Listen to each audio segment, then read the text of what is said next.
दोस्तों बिहार डीएलएड 2024 से 26 के लिए ऑनलाइन आवेदन की जो प्रक्रिया है शुरू कर दी गई है। जो भी कैंडिडेट चाहते हैं बिहार से डीएलएड करना, आप इसके लिए फॉर्म को फिल कर सकते हैं। डीएलएड 2024 से 26 के लिए एप्लीकेशन फॉर्म है। सबसे पहले यहाँ पर देखिए, आपको नया रजिस्ट्रेशन करना होगा। न्यू कैंडिडेट रजिस्टर का ऑप्शन जो मिलता है, इस पर आपको क्लिक करना है। सबसे पहले आपका जो भी नाम होगा, आप अपना नाम लिखेंगे, उसी नाम को दोबारा डालेंगे, अपना ईमेल आईडी डालेंगे, अपना मोबाइल नंबर डालेंगे और एक पासवर्ड बनाना होगा। पासवर्ड बनाते समय ध्यान रखिए, एबीसीडी का बड़ा अक्षर, छोटा अक्षर, कोई भी सिंबल, कोई भी अंक आपको देना है। इस प्रकार का पासवर्ड आप बनाए, उससे दोबारा डाले। एक ऑप्शन मिलेगा रजिस्टर का, जिस पर आपको क्लिक करना है। आपके नंबर पर एक ओटीपी भेजा जाएगा, उस ओटीपी को फिल करेंगे। एक ऑप्शन मिलेगा रजिस्टर का, जिस पर आपको क्लिक करना है। इस प्रकार आपका रजिस्ट्रेशन कंप्लीट होता है। अब आपने जो मोबाइल नंबर से रजिस्ट्रेशन किया होगा और नंबर डालेंगे, जो पासवर्ड अभी आपने बनाया होगा उसे फिल करना है।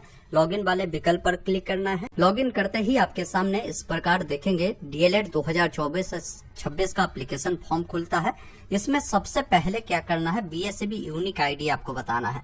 बीएसईबी यूनिक आईडी कहाँ मिलता है, तो ये आपके जो मार्कशीट होंगे या एडमिट कार्ड होंगे, उस पर देखेंगे 12वीं के मार्कशीट या आपके एडमिट कार्ड पर बीएसईबी यूनिक आईडी है। नहीं है तो इसे आप छोड़ सकते हैं, है तो दीजिए। जहाँ पर देख रहे हैं ये स्टार जो बना है, वो जानकारी आपको देना जरूरी है। यहाँ पर आपको अपना जिला सेलेक्ट करना है। नेशनलिटी इंडियन रहेगा। आपका जो नाम होगा देखने को मिलेगा।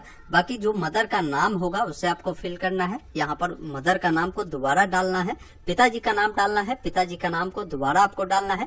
डेट ऑफ बर्थ के लिए यहाँ पर कैलेंडर मिलता है। सबसे पहले यहाँ से बढ़ा घटा सकते हैं। जो साल होगा उसे आप चयन करेंगे, जो महीना होगा, जो डेट होगा उसे चयन करना है और उसे दोबारा डालना है। मतलब जो डिटेल आपसे पूछा जाता है, उससे 2 बार बोला जाता है डालने के लिए, उसे डालेंगे।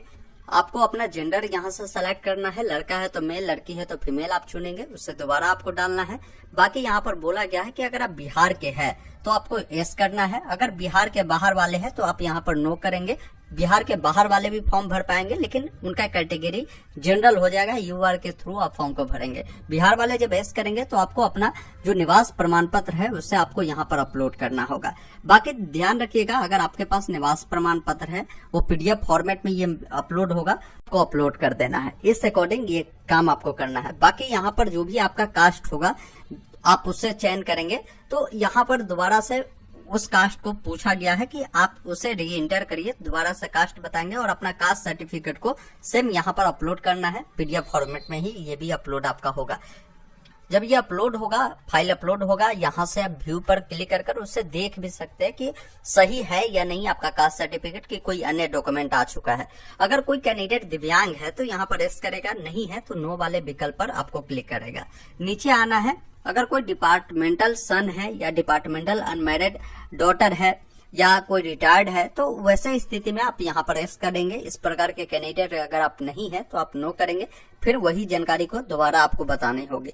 अब यहाँ पर पूछा गया है कि जो 10+2 में आपने पढ़ाई किया होगा वो उर्दू सब्जेक्ट का अगर आपने किया है तो यहाँ पर आप यस करेंगे। तो आपका जो एंट्रांस होगा तो वहां पर एक सामान्य हिंदी होता है, एक सामान्य उर्दू होता है। तो जो कैंडिडेट यहाँ पर यस करेगा तो उनका उर्दू का जो है एग्जाम होगा।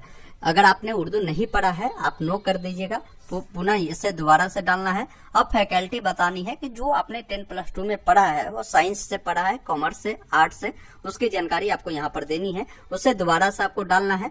बाकी यहाँ पर बोला गया है कि इंटरमीडिएट जो है आप पास है तो आप यहाँ पर यस करेंगे। अब कोई कैंडिडेट अपेयरिंग वाले हैं, यहाँ पर आप नो करेंगे। तो अपेयरिंग वाले कैंडिडेट को भी यहाँ पर मौका दिया गया है कि पूछा गया है कि आप अपेयरिंग वाले हैं तो यहाँ पर आप यस कर सकते हैं। अगर कोई कैंडिडेट 12वीं पास है तो आप यहाँ पर यस करेंगे।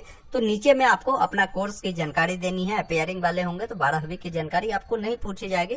आपको यहाँ पर मैट्रिक के बारे में पूछा जाएगा, या जो 12वीं भी पास है तो उनको 10th और मैट्रिक दोनों की डिटेल भरनी होगी।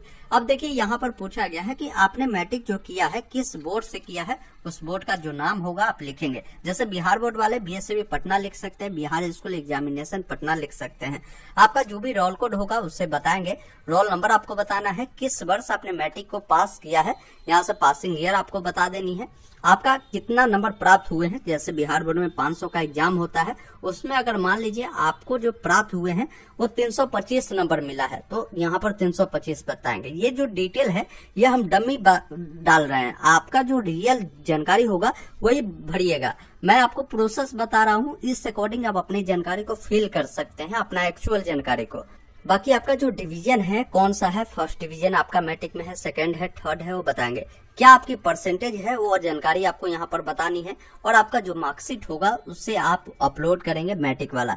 इसी अकॉर्डिंग इंटरमीडिएट की भी जानकारी देनी है, किस बोर्ड से इंटरमीडिएट आपने पास किया है, आपका इंटरमीडिएट का रोल कोड क्या है, यहाँ पर रोल नंबर बताएंगे, किस वर्ष आपने इंटरमीडिएट को पास किया है वो जानकारी आपको यहाँ पर बतानी है, कितने नंबर आपको मिले हैं वो बताएंगे, आपका जो है ये जो डिवीजन है वो कौन सा है वो बताएंगे, कितना परसेंटेज है वो बताएंगे, इंटरमीडिएट का मार्कशीट यहाँ पर आपको अपलोड कर देना है। फिर जब नीचे आएंगे यहाँ पर देखिए एड्रेस फिल करनी है। एड्रेस में यहाँ पर बोला गया है कि परमानेंट एड्रेस बतानी है। तो परमानेंट एड्रेस का मतलब ये हुआ कि आपके आधार कार्ड पे जो भी एड्रेस होगा उस अकॉर्डिंग बताएं। जैसे हो सकता है आपका विलेज लागू होता होगा तो विलेज लिख दीजिए पहले, फिर यहाँ पर क्या करें कॉमा लगाए, पोस्ट ऑफिस जो होगा आप यहाँ पर लिख सकते हैं, फिर कॉमा लगाकर पुलिस स्टेशन जो होगा उससे बताएंगे। नीचे में आपको जिला का नाम बताना है, जो स्टेट आपका होगा बताएंगे, और जो पिन कोड होगा उससे बताएंगे। किसी का परमानेंट और कॉरेस्पॉन्डेंस दोनों सामान्य है तो इस चेकबॉक्स पर टिक करेगा।